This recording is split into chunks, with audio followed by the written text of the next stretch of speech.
welcome back to Super Tuesday Recap. It is Kriss and Dpalm here, and we are finally back to get to the end of the season with all of our shows. We're getting really close, and coming back off a break is The Flash, and this is season 3, episode 19, The Wanted Future Flash.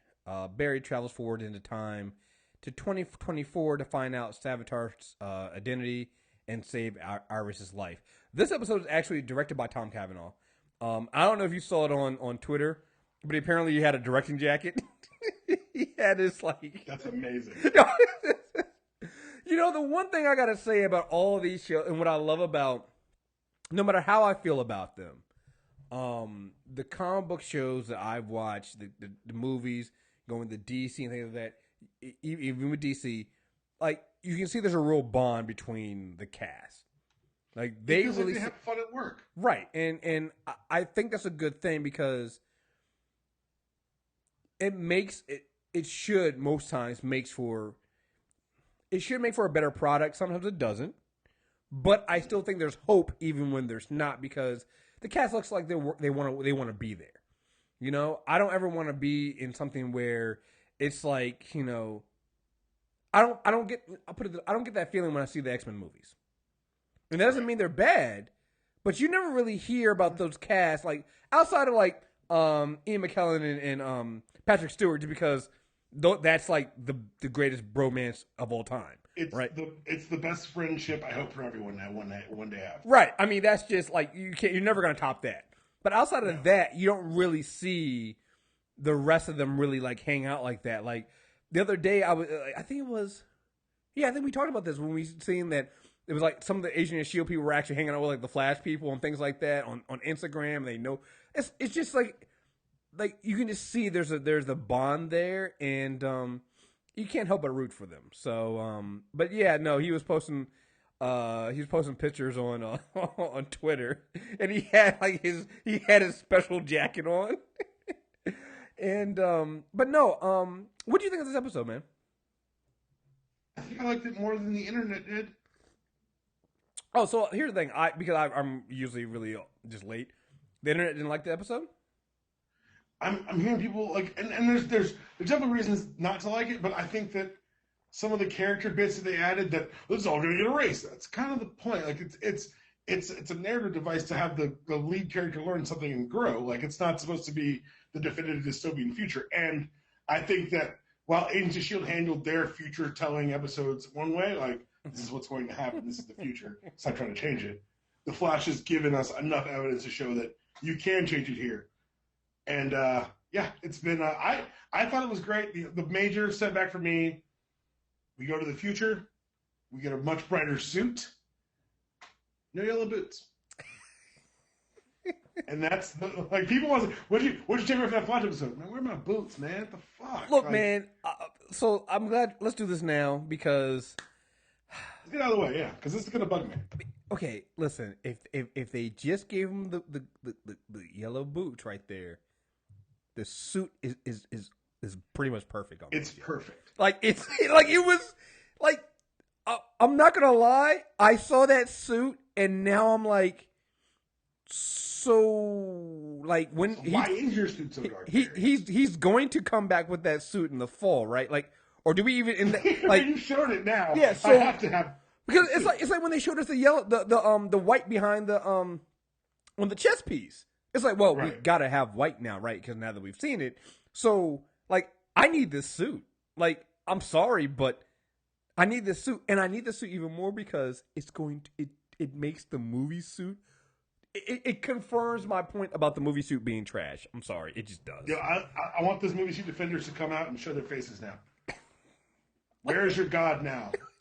That suit is so good, man. I'm not gonna lie. Like, Emo Barry showed up in the new suit, and I was just like, oh man. You know what makes me mad about it is, and this is how they can get away with not having the new suit. You kind of figure that what happened was Cisco probably made him this suit to try to get Barry to snap out of it or something like that. And where's that motivation now going? Like, I don't know, but I just know the fucking suit needs to happen. with the gold boots, with the boots. Yes. But because even when you first see him at one point, like not even the first scene, I think it's like when he hits Mirror Master and he steps over there, and you see the boots. You're like, oh, you guys could really do gold boots there. You really could. You really could do it. Because they kept the camera away from the boots for long enough. I was like, yeah. You're doing it, aren't you?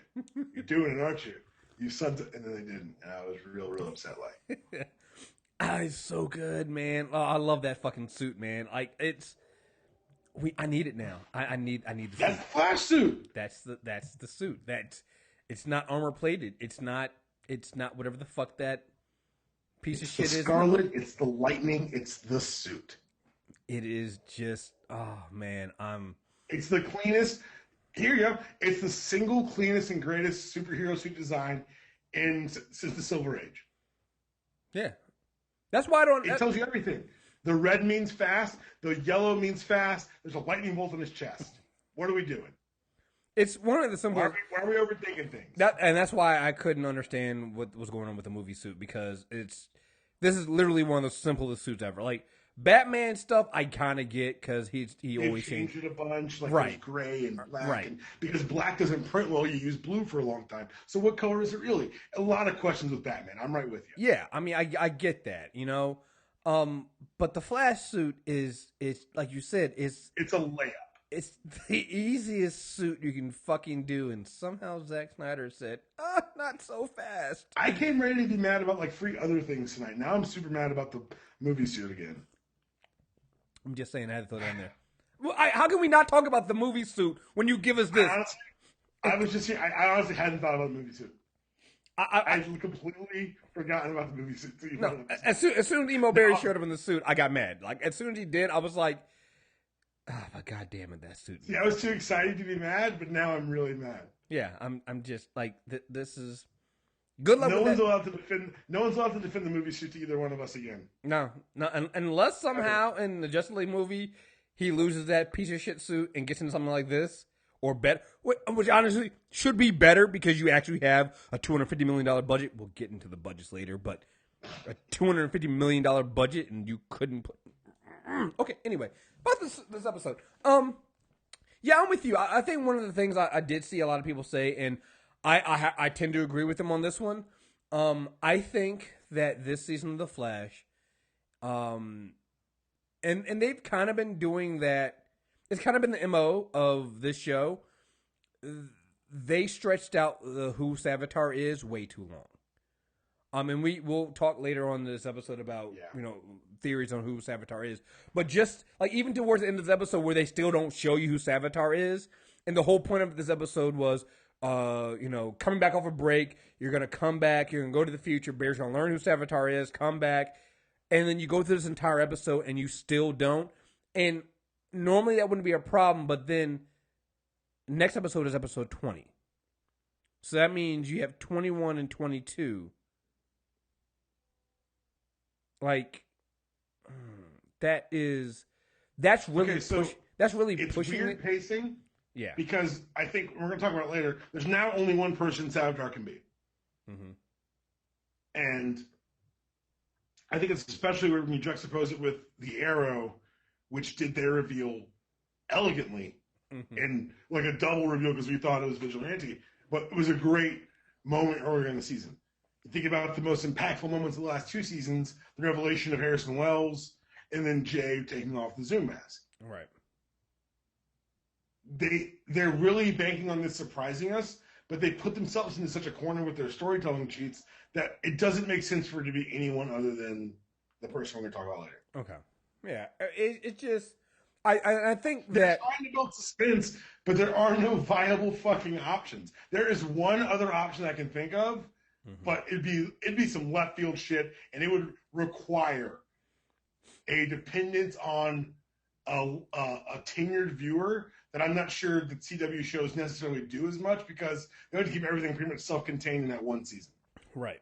They'll throw seeds in there, like Damien Dark will get mentioned at the end of season 3 of Arrow, but not show up until the middle of season 4, and they'll do things like that. But if they want this to be worth the reveal, it needs to be one, maybe 2 people.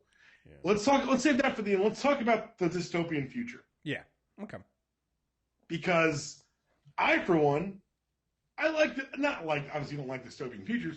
I like the idea that one bad day could do all this. Mm-hmm.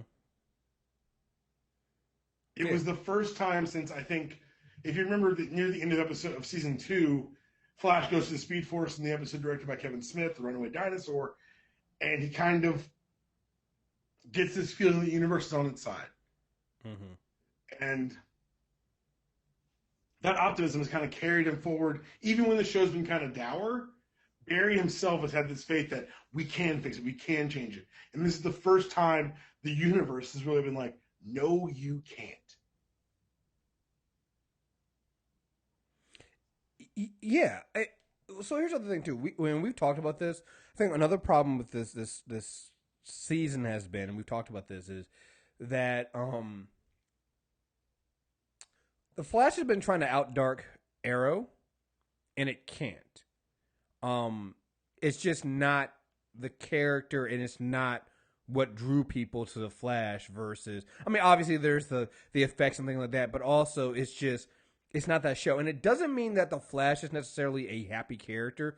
We've did the Wally West character corner. There's a lot of tragedy in being a Flash. Like, to be honest, being a Flash is very tragic. It almost always ends in some kind of tragedy. But there's still this sunny optimism that you have with the characters. And I think that's what I actually enjoyed about this episode. Because while you go to the future and you see that things go bad, like, hey, it made sense to me that Barry would completely break down losing Iris. Like, I thought it was really, I think Grant Gustin did a great job when he was having that argument with himself in the Time Vault, saying, hey, you're saying that, and I made a promise I couldn't keep. You know, the past Barry is telling future Barry, hey, you promised to always be there even if she died. He's like, yeah, I made a promise I couldn't keep. It's one thing to say that, but at the time, I thought I was going to save her. It's another thing when you realize you can't save her, you do everything you can, and you lose a love of your life. Like, yeah, dude, all bets are off. And so you get that, but what this episode did that I think the previous episodes haven't done is, by having two Barrys, and having the past Barry, and having the future dour emo Barry, you're able to have a Barry Allen that has the hope and optimism. So you have the Barry Allen that is bringing the team back together, that is bringing hope back to Central City in the future by helping bring everybody bringing Joe, HR, Cisco, and Julian together to help him stop Top and Mirror Master. And you get that sunny optimism. And it's, again, I don't even call it sunny optimism because there's still this cloud overhead hanging over everybody, but you have Barry being that beacon of light. And I think that's one thing we've kind of been missing all season. Like, they started off with it a little bit where Barry was really, really like was it this season or last season? Actually, it was last season. So we really haven't had it this season where Barry's just on top of everything. And so right.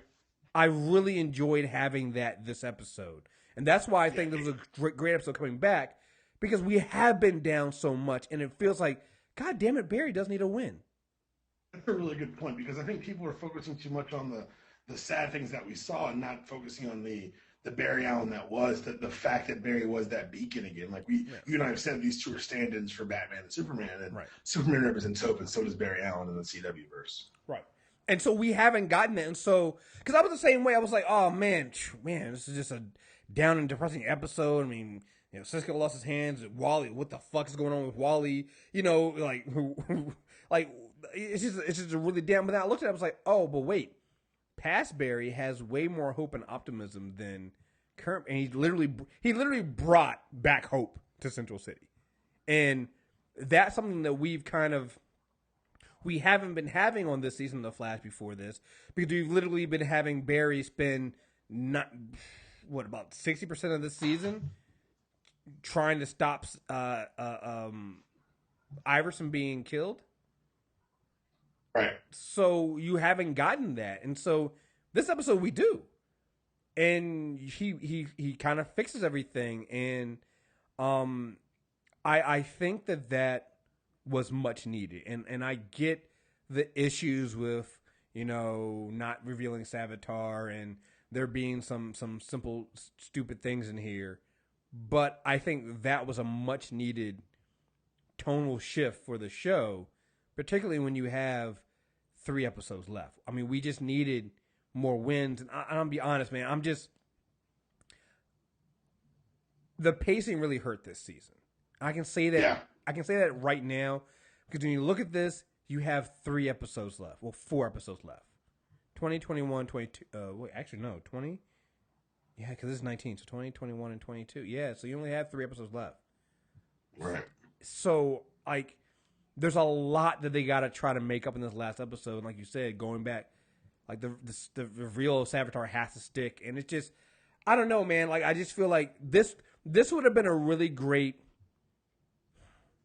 This would have been a really, and again, not saying there's anything wrong, but pacing wise, this would have been a great episode 16 or 17 for me. Yeah, because I just need. It's a great way to come back from almost a winter break. Right. I don't know how you would have paced it differently because you built that break in with you find out about Iris dying going into the future. But exactly, I think you're right. There's a lot of filler in here this season that I honestly can't really. It just feels like. Did they know it was 22 episodes? I don't know what happened here. Yeah, it feels like they ran out of track. Last season, it feels like they thought they had more. Yeah, they ran out of track. I'm feeling it. I'm calling it now. They've run out of track. It's gonna be these next 3 episodes are gonna be really, really hard. And I'm saying this as a person who loves the show. Hey, look, we're coming back next season. Don't worry about that. But that's just gonna be really, really hard to get everything you need to get. And I'm with you. I feel like some of these things can't be resolved. They really have to carry over in the next season. And it's not something they've really done with this show. Right. But I feel like they almost have to. But they can't carry over Savitar because they've already said that it's not going to be a speedster villain next I don't know. So we'll have to see. Anyway, going back to the beginning of this episode, having I think that Killer Frost is Caitlyn at her best, is Danielle Painter-Becker at her best. Oh yeah, it's just like what happened with Katie Cassidy and being Black Siren versus being Laurel Lynch. It just takes at this point, I kind of get show wise why they might want to try to save Caitlyn. I kind of hope they can't and that she stays Killer Frost because it's just she's just a better. I don't know. She just fits it better. It's not even fitting it better. I think it's almost they're giving her more to do. Yeah, that's before she was another science person. Now they've given it, and we'll talk about this when we talk about Arrow this weekend. But I really like the edge they've given Caitlyn's character. Even if they do bring her back or make her sort of like a tweener, they've created a situation where I watched her freeze off Cisco's hands. Mm-hmm. And that's an interesting thing that Caitlin Snow has done that never happened before she was Killer Frost. You're 100% right. So I think that it's a testament to both the writing staff for holding off this long, because there are people when they saw the cast list are like, oh, that's Killer Frost. Mm-hmm. And so while there's part of me that's like, I wanted all my superheroes immediately, Front Street, what took so damn long? Part of me is like, I appreciate the restraint. I appreciate them saying, we got to do it when it's right. And you were right. They lulled us into a place with Caitlyn where we're almost cheering for her heel turn just to make her interesting again. Yeah, no, I mean, she was just great in this episode. When they ran into the pipeline and she opened the thing, she was like, hey, dummies, my palm scan still works. What the fuck are you, the fuck is wrong with you, you idiots? You 3 fucking morons. I'm Killer Frost, but I'm still Caitlyn Snow. I still have the palm scan. I can still open this thing up. The fuck, yo? Just her disgust and them being stupid. Also, Cisco and HR singing Negro spirituals. Just the only musical I'll allow. There. Fair enough. I'm meeting people halfway. But no, I mean, like you said, I think that she's just a really a much more intriguing character, and like you said, with Team Flash getting so crowded, much like Team Arrow, you got to find different spaces for different people, and sometimes it means people lose, or sometimes it means you just got to put them in different roles, like kind of what they're doing with Felicity. But again, we'll talk more about that with Arrow. So we'll see. Let's see. Also, another thing I really love how they did, and it's the first time they've done it on this show, and it's a way that they can keep doing this. I think it'll work. The way they did time travel this episode. Yep. Like, that was perfect. Because it was really weird. So you start the show basically at the, where the last episode ended. If you don't remember, Caitlin had been turned into Killer Frost. So Barry shows up and then she escapes. And Barry goes, okay, guys, now's the time for me to go into the future. You're like, what the fuck? Like, I immediately said out loud, are you fucking kidding me? How are you going to... She's out there in the wind. What the fuck do you mean you're going to go to the future now? And he was like, well, I'll come right back to this time. You guys won't even know I'm gone. I was like, whatever, okay. And they literally did that.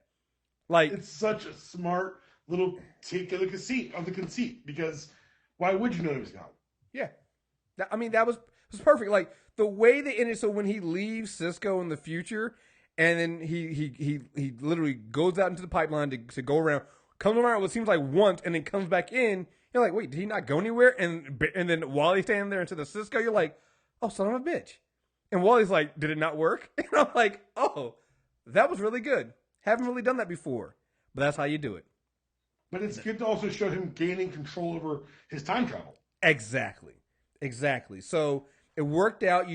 It's a way that you can have these episodes where he does a time travel, come back, and you don't lose any.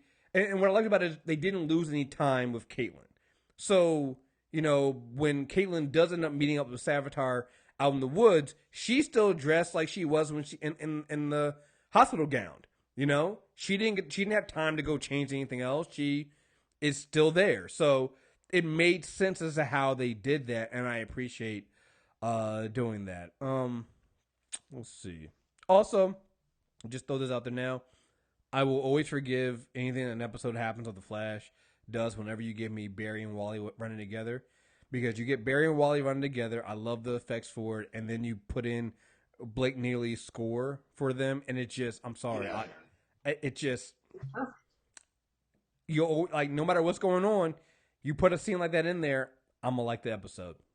I'm easy. It's everything the Flash movie won't be. I'm a cheap date. What can I say? I am a cheap date. Yeah, and all right, so let's go into the future a little bit here. I said this on Twitter. Future Barry got flashback Oliver's wig. Yo, I really like that the CW wig department's still working. Good for him. I gotta ask, is it the same wig that they passed between the two of them? Like, part of me believes because it's Grant Gust and Stephen Amell that it's actually the same wig. I think it's the same. Huh? Just dirtied it up some? Yeah, I think so. I think it's the same wig. It's literally okay. Also, good to see Top and Mirror Master together. Found it interesting that they say they ran the city. Yeah, that was really it was a good callback to characters who we hadn't got to spend only more than an episode with, particularly if my fingers crossed dream happens and we get Rogues next year. Oh, come on, you got to do it for us, guys. Do it for the culture. Like, this is a good way to build those characters. You've brought back Cold and Heatwave multiple times. You've brought back Weather Wizard twice. You've now done 2 episodes with Mirror Master on the top. Yeah, I'm about ready. Mm-hmm. And, because, they obviously changed Top's gender and the powers. But I like it. And I like the way they made it work so that when Top and Mirror Master work together, it really becomes a problem. And they have like Inception like effect. And like I think that was a really well done effect for a CW show. And that really elevates them into a serious problem for Barry. So yeah, good job on that one. I love bringing them back, and good to see them still out there. Meaning 8 years in the future, they're still out there causing problems for the Flash. So let's see. So we found out what happened with Cisco in his hands. He got the T100 hand. Prototypes. Mm-hmm. Mm-hmm. Oh man. That's good. Julian clearly beating himself over with Caitlyn. It's his fault. So yeah. Yeah, and I can understand that. And also, it goes back to, I like that they had that argument. You know, they were having that argument about, you know, I should have taken her to the hospital. And, you know, and like, that was a legit, like, because what is the right answer? Should Julian have done what he did? You know, should they have taken her to the hospital? Then they would have found out. Well, they're going to find out now. Like, that was a legit, like, real, you know, argument that, honestly, I don't think there was a good answer to. Or right answer to, because, how? Yeah. So you find out that nobody knows who Savitar is except for Killer Frost, because Killer Frost ends up teaming up with Savitar at some point. Barry goes all the way to the future and finds out that even his future self didn't know who he was. You know, and again, I think Grant Gustin did a great job, because it's got to be hard acting against yourself. And I think that scene, and then the, obviously, you know, Jesse L. Martin scenes are just always, that's a given. Yeah. Oh man. those are a given. So I'm not gonna do that. But Grant Gustin had, outside of those scenes, his most emotional scenes were him acting against himself. You know, future Barry with past Barry, and man, I think he did a pretty good job. He did a good job of conveying, you know, both sides of that argument and why his future self would be so distraught. You know, there's nothing around that. Hearing that Wally went to take on Savitar by himself, and he got his back broken. Yeah. And then whatever else is going on with him. Yeah, it makes sense that he would, you know, that again, everything we know about Wally makes sense, and you would believe that Wally would do that. I found it interesting. Oh yeah. That's Wally. Yeah. They made him, and I don't want to throw that too early. They've made him very impulsive. Yes, they have. I love that he said, when Future Bear was telling, you know, his past, I was like, you're even gonna create time remnants of yourself, and he will kill them all. Like, god damn. So don't try the time remnants. Yeah, let's not try the time remnants. Let's go ahead and. Yeah, it's not a good idea. Yeah, let's try that. I love the "you won't be there" when Caitlyn becomes Killer Frost. So at first, when I heard that, I was like, "Well, that's a plot hole because he's here already." And I was like, "Oh wait, but he wasn't. He was. Where was Barry at the beginning of this episode? He was back at home trying to figure out, you know, where in the future he needs to go. Right. So he wasn't there where the rest of the team was there when Caitlyn became Killer Frost. And what was Future Barry trying to tell him? It's like, you become so preoccupied with saving Iris, you don't spend time, and so you already, you know, you don't spend time with her. Then when she's gone, you're completely devastated, and so you're not there already for the people that need you. And I'm like, well, he's not lying right now. Everything he's saying is 100% true, which goes back to what I was saying, that this season's been so depressing almost. I needed this episode of the Barry we know having the hope and being the beacon of light, because it was almost like this episode was one of those episodes you see in like comic books where like a person splits into two, their hopeful side and their depressed side. That's almost what this was. And you basically split off, and I'm hoping now that we're left with the light Barry, you know? Because we really needed that. At this point in the season, we need this show to be the light again. Mm-hmm. Absolutely. And I have my notes here. Future Barry really isn't wrong. Nope. I was like, nothing he said was wrong. And I get people's, you know, individual views on things like this, but I think I need people to sometimes get into the shows they're watching, and what he's saying, yeah, you're right. He made a promise never he told Iris he would be there for Joe, and that'll never happen.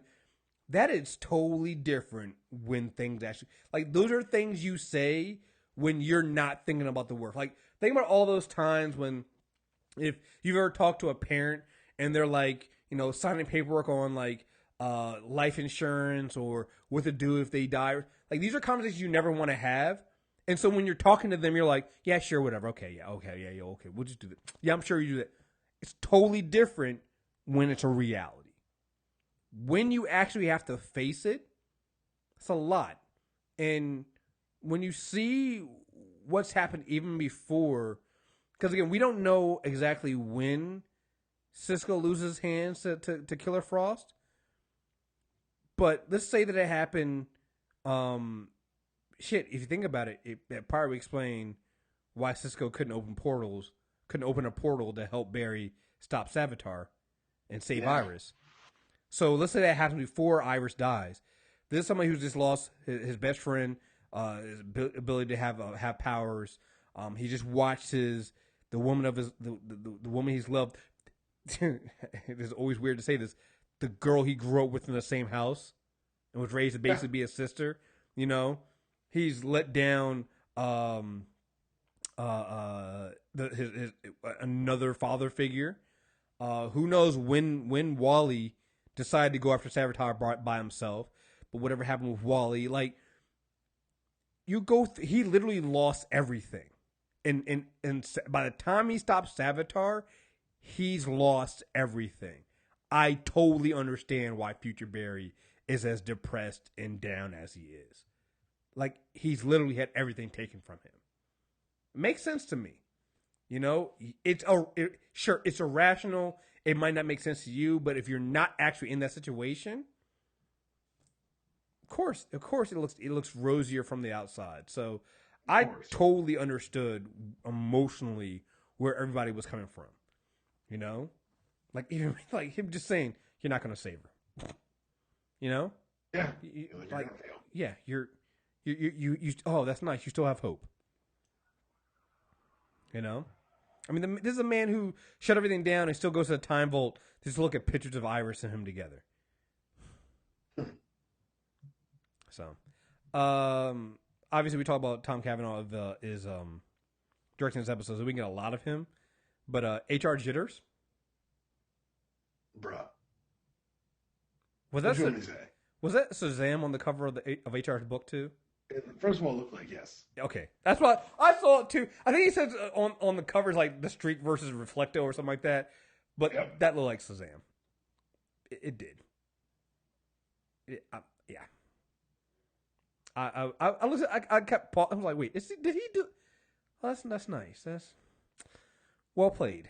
And then he's trying to be a womanizing and get that elusive threesome. I see you, HR. Okay. He shot a shot. He was trying to shoot a shot until. I mean, listen. If Barry removed him.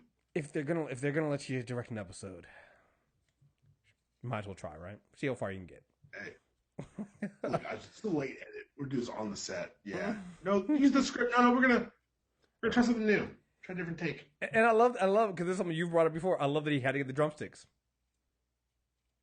He had to find the drumsticks. I think I actually threw like a pin. I was like, goddamn drumsticks. Yeah, it was like when he was looking around. I was like, I was like, oh god, he's looking for the drumsticks. He found the drumsticks. I immediately knew it. I was like, of course, it's those stupid fucking drumsticks. Awesome. So we find out that Tracy Brand is the scientist that helped 4 years too late to develop the Speed Force trap, and so this is something that Barry, Future Barry helps, past Barry for. It's like, listen, here's the information. You can find her. Maybe you can help develop it sooner. So we have one thing to have. Also, I love the fact. You got hope. Again, they gave us hope. Right. And I also love the fact that when we get back to the present time, HR tries to do the whole Team Flash thing, put the hands in the middle. They had done it before in the future, and everybody was in. Everybody loved it. Nobody's like cracking jokes because again, you need to bring the team back. You need even HR back. And everybody did it. And in the past, they take it for granted, and he put his hand there, and everybody just walks away. Again, I love the little moments like that because it shows you how desperate they had gotten into the future. Because at one point, Barry says to Pasbury says to Cisco is like, "Hey, we need to get everybody back. Even no, don't say it. Yes, even HR. You know, it's just needed to do it. Needed to do it. So let's see. Yeah, I mean, I really overall I really enjoyed how they did the episode. Again, there were some small issues. Again, the biggest thing in the room is Savitar. I think they've waited too long to do the reveal. So you said it can only be one person. It's Barry. Yeah. Right? I've seen some people try to, and again, I agree. It has to be Barry. I've seen some people try to say it's Ronnie because, and I think that was my like 1.5 I was hedging with earlier. Yeah, and I can get Ronnie because the way you get Caitlyn to just automatically agree is. But also, if she saw a different Barry with like maybe like a scarred Barry, yeah. Like if he's in that suit for a reason, because you remember in the original timeline, 2024 is the year the Flash vanished, and the Red Sky crisis, and he disappeared in his flash of light when fighting the Reverse Flash.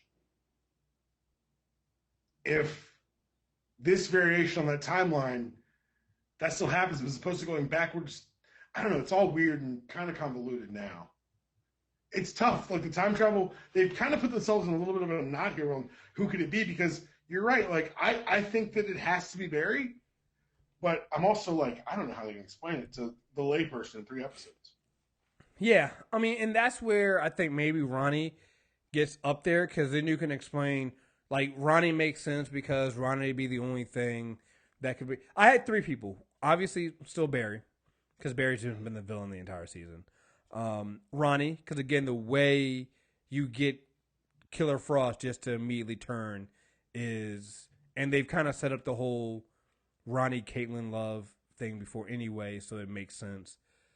The third person, and again, this is such a long shot because they can't really explain it, because it does. I mean, I'm not even gonna say, because it doesn't even make sense anymore. It just doesn't work. You're not gonna say it. Yeah, it doesn't even work. I mean, it's just like it has to be. I'll tell you what. The reason I hope it's not Ronnie is because good Caitlyn was always defined by her relationships with men. Yeah. And I'd like to see Killer Frost not go down that track, even though I know in the future she said something to the effect of, he showed me who I really was and all that stuff. I would like them to get away from that with her character. Mm-hmm. We had a new review, and it's someone who's kind of thinking the same lines we are. Okay. So this is the best Flash review out there. Couldn't agree more, my dude. It's from DR5S3. I love you guys on the show in the Character Corner. Thank you very much. Love the episode. Before the show, I thought Savitar could be Barry, Wally, or possibly Thawne. Damn it, if it's Thawne, I'd be pissed. The way Wally got shook in the future, I thought he saw himself with Caitlyn being like, okay, let's do this. In H.R. Wells' book about the Shriek versus Reflecto, it has to be Barry. The show's been building up Barry as the villain all season. Props to Tom Cavanaugh directing and having HR almost check the most important boxes a man can check in his life. Yes. No, it's a good point. Like they've put themselves with such little back time. Like it's got to be something that you can explain in a 15-minute segment of the show. Yeah, I mean, you're not going to get a flashback episode like you did with Jay or with Eobard. Honestly, both those characters had entire episodes devoted to how we got there. Mm-hmm. It was part of their major arc, like what happened to the original Wells. Using those stupid-ass cardboard cutouts that Cisco hasn't used this season, by the way. I just said I noticed.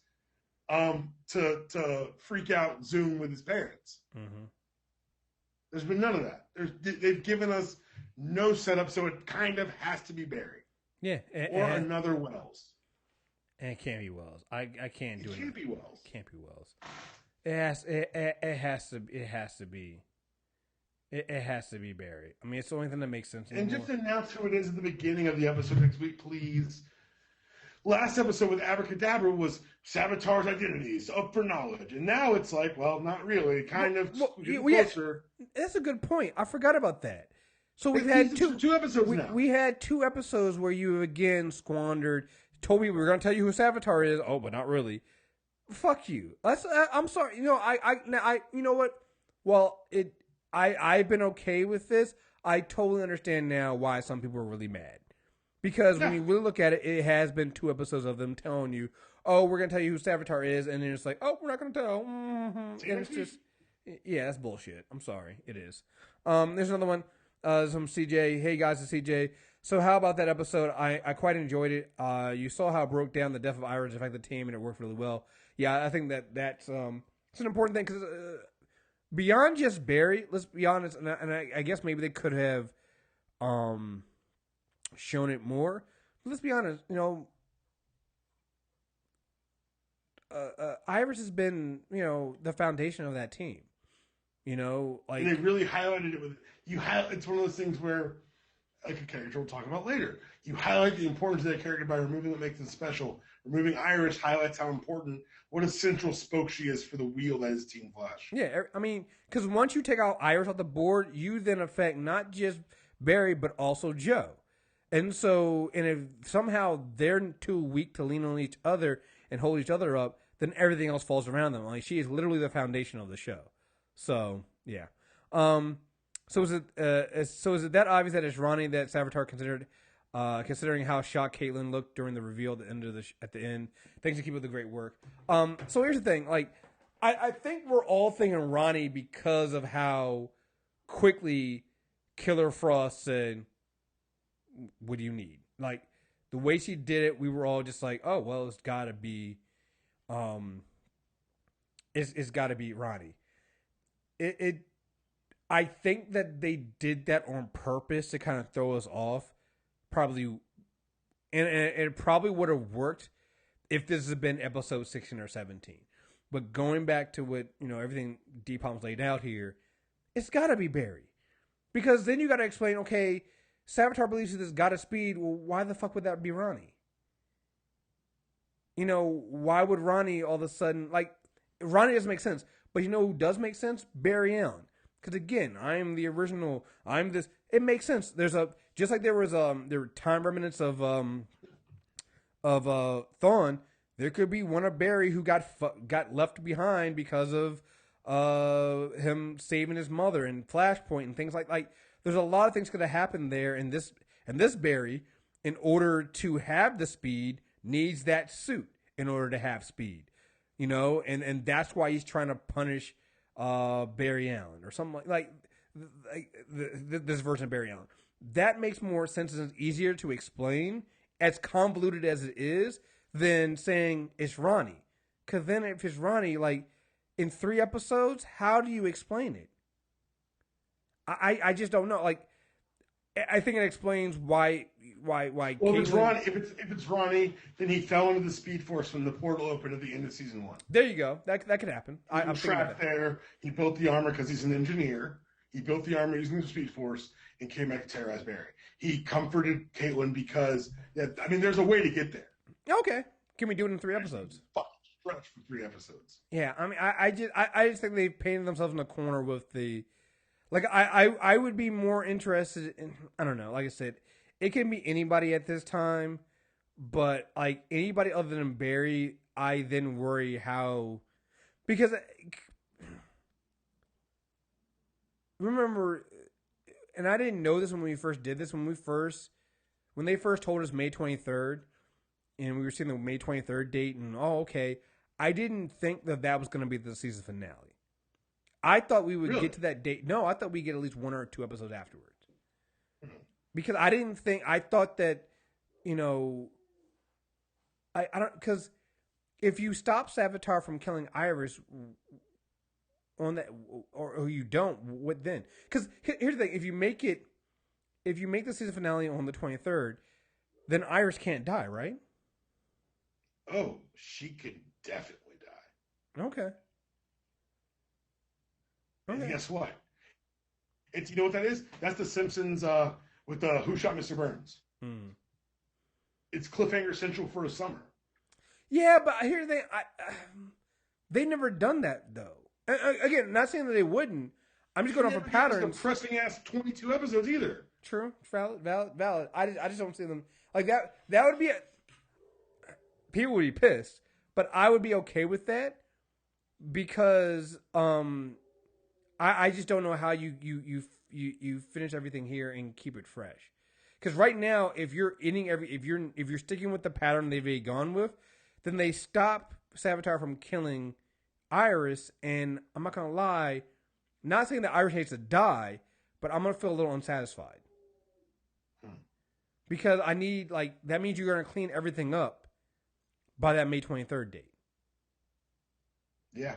And or not. Like, so well, no, I get it. They don't, that's great. They don't, great, but yeah. Like, Arrow's letting that vigilante subplot roll through next year. Yeah, that's a subplot though. Versus this is a major plot point. Like, you know what would it be like if we found out who Vigilante was, but we didn't find out who Prometheus was? Like, and again, I think that's the problem here. Both shows have had the whole sins of the past, if you will, going after the hero of the show, and Arrow's just done it better. They did the reveal sooner. They did the reveal better so far, and kept us on our toes. And it's just been, they've handled it so much better that, like, I don't know. Like I said, we'll see. Hey, listen, I have been surprised before. These writers and the show is no slouch, so there's a way for them to do it. I'm just worried about it only being 3 episodes left, and how and that it might fall flat. So we'll see. Like I said, if they go Ronnie, you know what? I'm hoping they go Ronnie, because I think I'm prepared for Barry. And so if it is Barry, I don't think I would be as shocked. And I don't think they're going for shock now. No, I know they're not going for shocked, but I kind of want them. I kind of want to be shocked. Their goal here isn't, because have you seen so, all right, I'm going to step on this for a second. And spoilers, if you didn't watch the promo at the back half of the commercial, of the credits. Have you seen it? Yeah, I did. At one point, Barry confronts Savitar, says, "You know all our weaknesses, all our strengths. You know everything about us." Ronnie was never around that much. Exactly. So again, it goes back to it has to be Barry, right? It goes back to being Barry. Like, what they're going for here isn't shock; it's emotional impact. It's literally Barry trying to face himself. Like, that's okay with me, and I'm glad we got there. Whatever, I get it. Sometimes it's shock, like the reveal on Arrow, which I'm not going to spoil. That was legitimate fucking shock. They don't want shock now. Yeah. Jay was shocked. Wells was shocked. This is emotional impact because he's been betrayed twice by mentors. Now he's going to be betrayed by himself. Right. Mm-hmm. Which you know what? Hey, it's a storytelling tactic that I understand. I appreciate. It's not the story I think you or I would have preferred, but I'm not going to put grunts in for telling the story. I wouldn't have told. I don't even think it's that though, because I think at the beginning of the season we were saying when Savitar first came out, I think we were like, it's either Wally or Barry.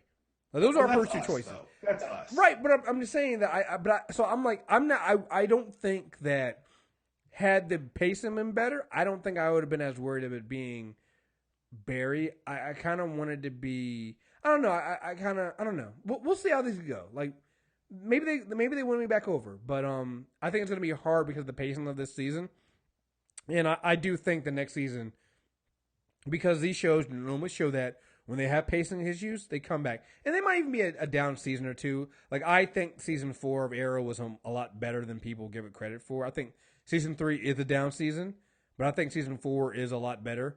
Is 4 right now? No, 4 was last season. 5 is now. 4 is dark. Okay. Yeah, 4 was dark. And I get people not liking dark, but I mean they blew up a city with a nuke, so I'm just saying. Yeah, they did. They stuck the landing pretty good. Yeah, they stuck the landing pretty good.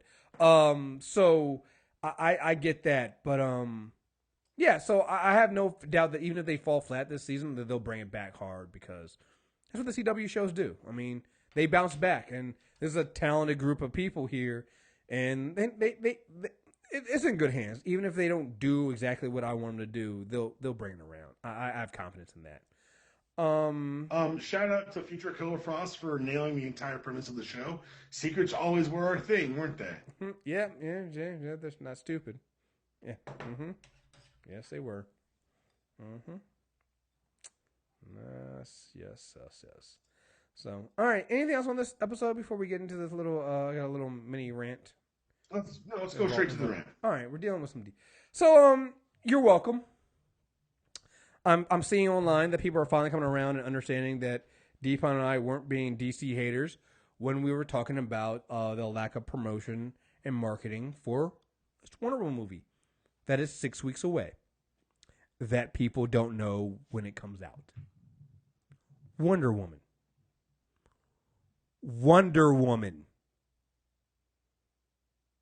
We were saying this last year that it seemed kind of weird. Again, listen, I'm not some regular dude on the internet just talking about shit, all right? I'm pressed. I know how shit works, all right? I notice patterns. I notice themes. I'm not just saying this shit just to be some dude, screaming into a microphone. Like, I notice these things, all right? I noticed this last year when it seemed like they were still doing a heavy promotion and heavy focus on Justice League over the Wonder Woman film that comes out first. I noticed that last year. As we've gone through this season, this year, 2017, and we're getting closer and closer to the date, I've been noticing that, Wonder Woman is not getting the same push that Suicide Squad got, that Batman vs. Superman got, that Man of Steel got, that every other Warner Brothers film has gotten from DC. It just hasn't. When people try to tell me otherwise, you are lying. Go do the counts. I finally started seeing bigger sites do the same thing. They've started counting. It's so wild how they came in so late. We've been noticing this for a while. Joy from Black Girl Nerds has been saying things like this. Like, we were not making these things up. We weren't just saying them. The promotion for this has been horrible. Did you know there were women of color in this film?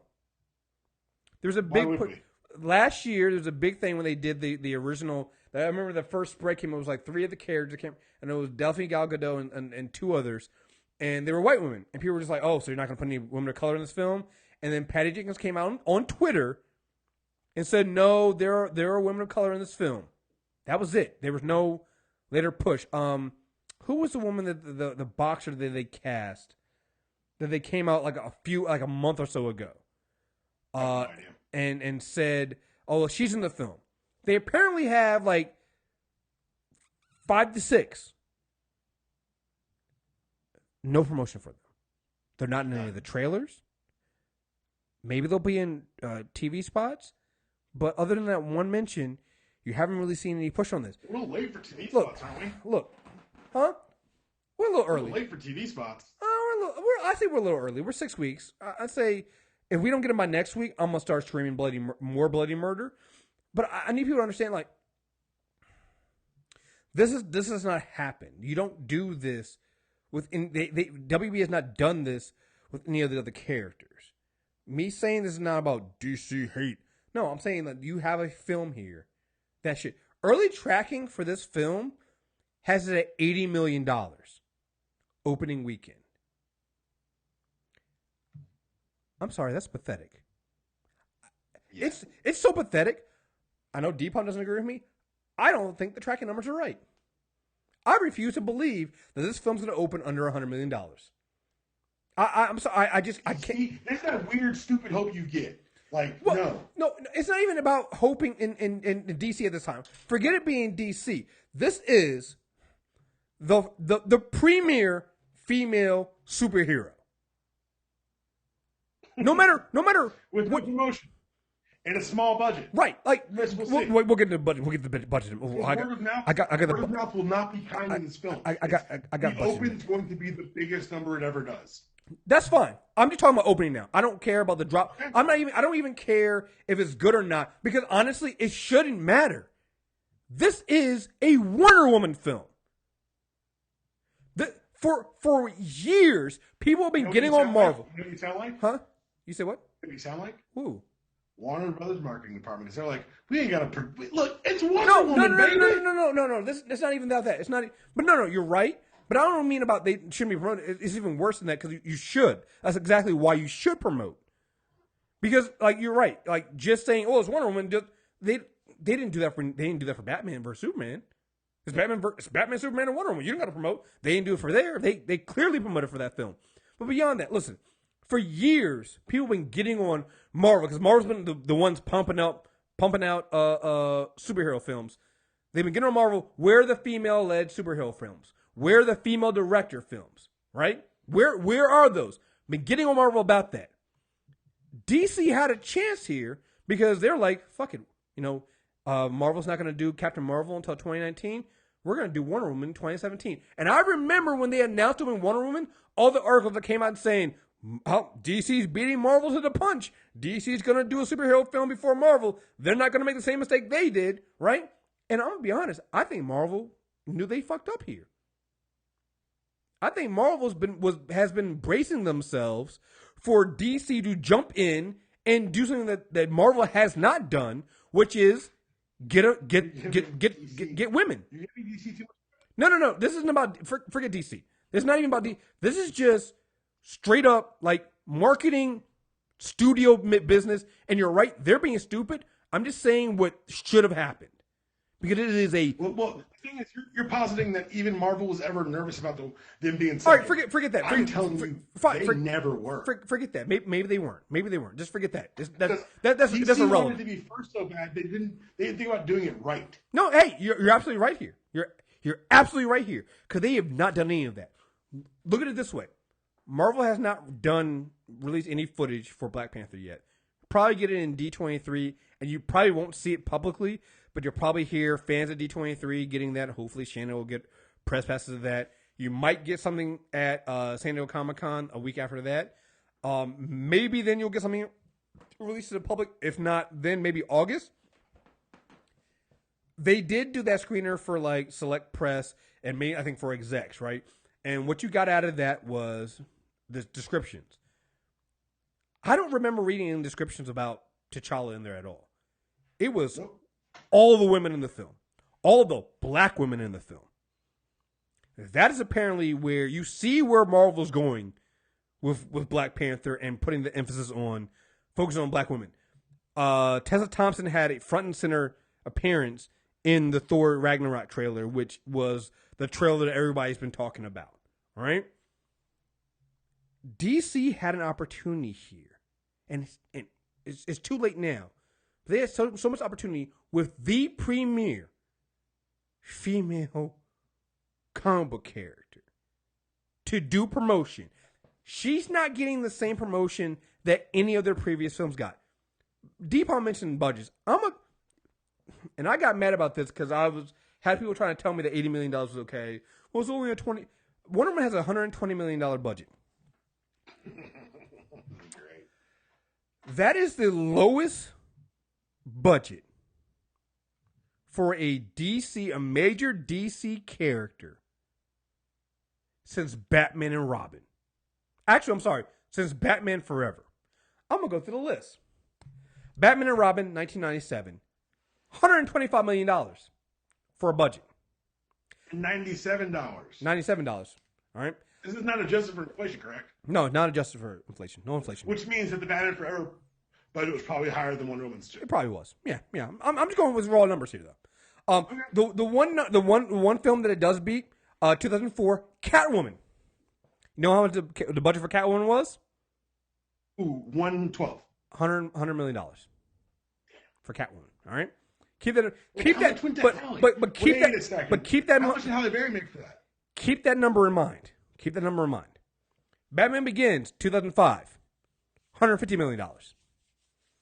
Superman Returns, $204 million. The Dark Knight, $180 million. Everybody's favorite, Green Lantern, which is supposed to launch the DC Extended Universe. All right. $200 million. The Dark Knight Rises, $250 million. I'm sorry. Hold on 1 second. Green Lantern cost $200 million. $200 million. Well, when you have a green animated suit. $200 million American dollars. $200 million American dollars. That I don't think it made. That is an expensive piece of shit. That is that's a lot of people signing off on a lot of things to generate that piece of shit. Go ahead. Sorry. Your favorite Superman film. Wow. Yeah. Your favorite Superman film. $200 million? Oh, it gets better. Your favorite Superman film, Man of Steel, $225 million. Wow. Speaking of expensive pieces of shit. Batman vs. Superman, $250 million. That's a real expensive piece of shit. Suicide And Squad. I want to say this before we push too far. I want everyone to realize that the Infinity War, the two-part Avengers, is costing the studio $1 billion. Well, when you're gonna make $1 billion each on each film. No. Well, I mean, I'm just saying, like, Right. because a lot of that's tied up in cast salaries. Yeah. And all the people involved. There's a reason to get there, but these are going to be the two most expensive movies ever made. Mm-hmm.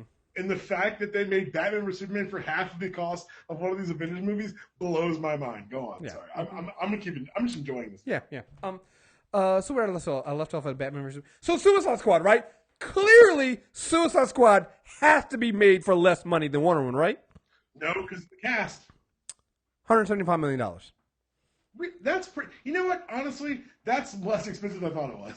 Yeah. Wonder Woman this year, $120 million. Justice League. Hold on. Can we get other movies that cost $120 million? I want to see them. Justice League, $250 million. Right? $250 million for Justice League. Which makes sense to get a Justice League film. So I know what you're thinking. You're like, well, Kriss, wait a minute. Maybe after the failures of like BVS and I don't call those failures, but they didn't do as much as they wanted to with BVS, critical failures of BVS and Suicide Squad. Maybe they're loosening, they're being tight with the budgets. And when you have a film like Justice League, you clearly can't compare that to Wonder Woman. You're right. So let's compare Wonder Woman's budget to another solo film that comes after it. Like, I don't know, Aquaman? Hey, Dpalm, how much do you think Aquaman's budget is? Okay, hold on. Don't tell me. I'm going to think. So, cast I know about, director I know they're paying, locations shooting for all the water shit, CGI, 180? Close, 160. Damn. So. And none of this is including marketing budgets, by the way. No, not marketing, but this is just the production budgets, all right?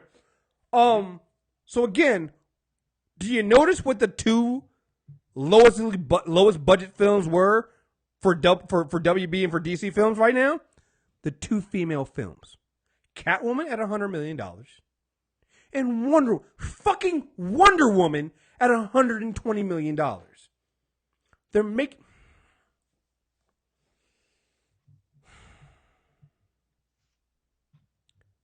That is absurd.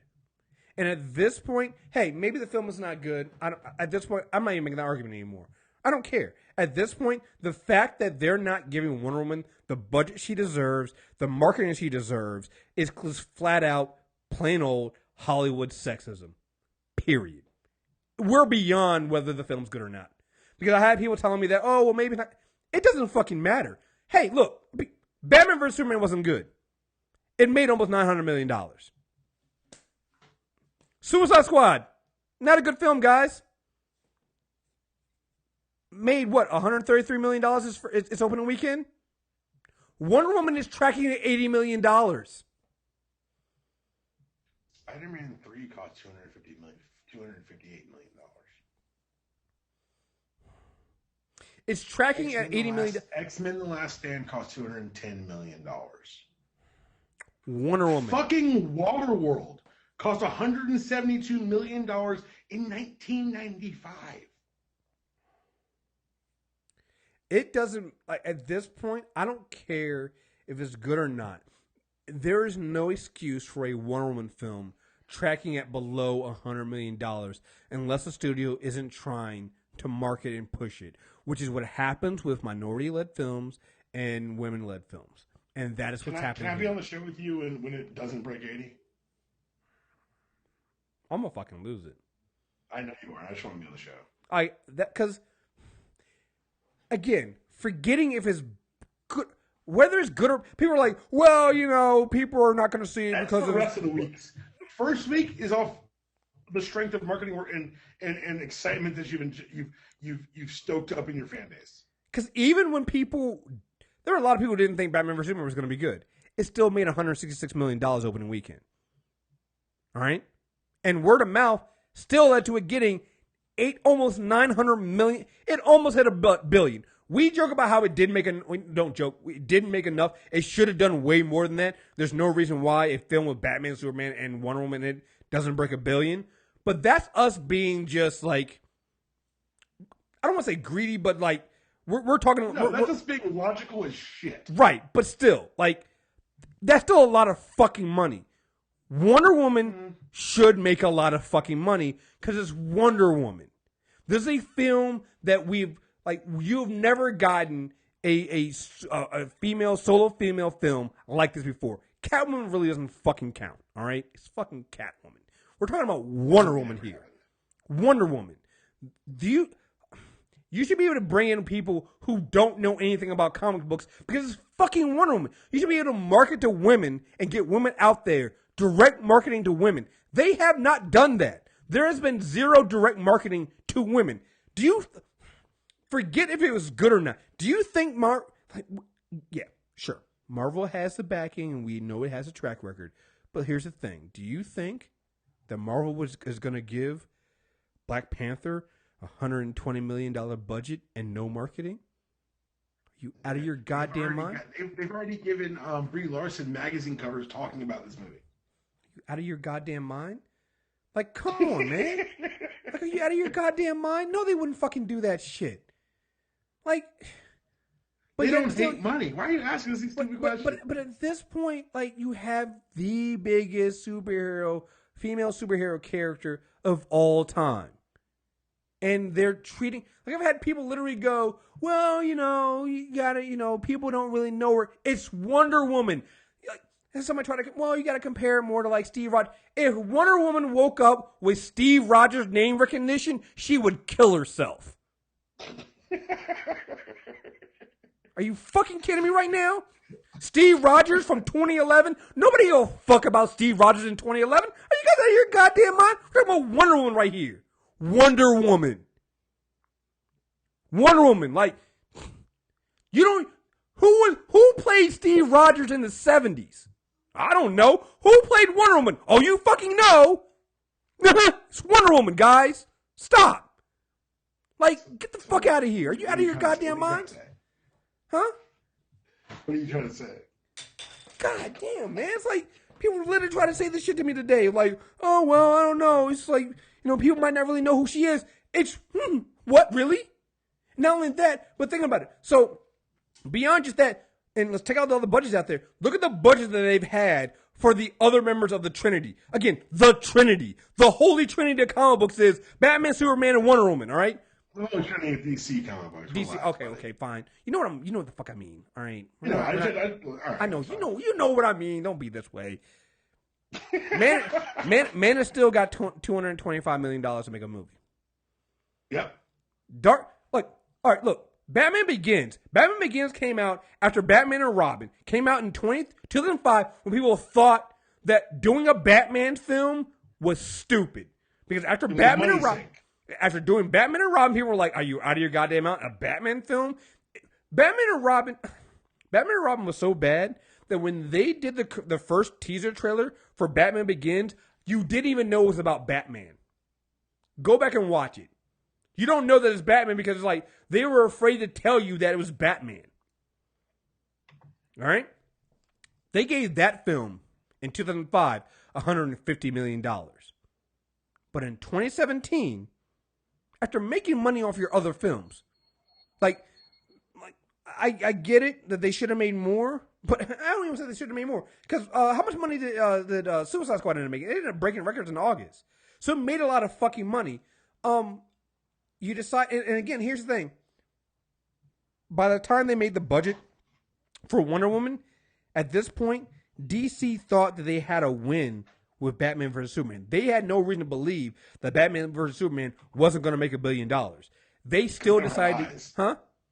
Because they don't have eyes. Oh, no, that's fine. But what they believed, because remember the execs saw the screener for it and they thought it was, this is great. This is a great film, right? Again. They're game changer. Yeah, they're fucking idiots, but they believed that. They still gave Wonder Woman only $120 million.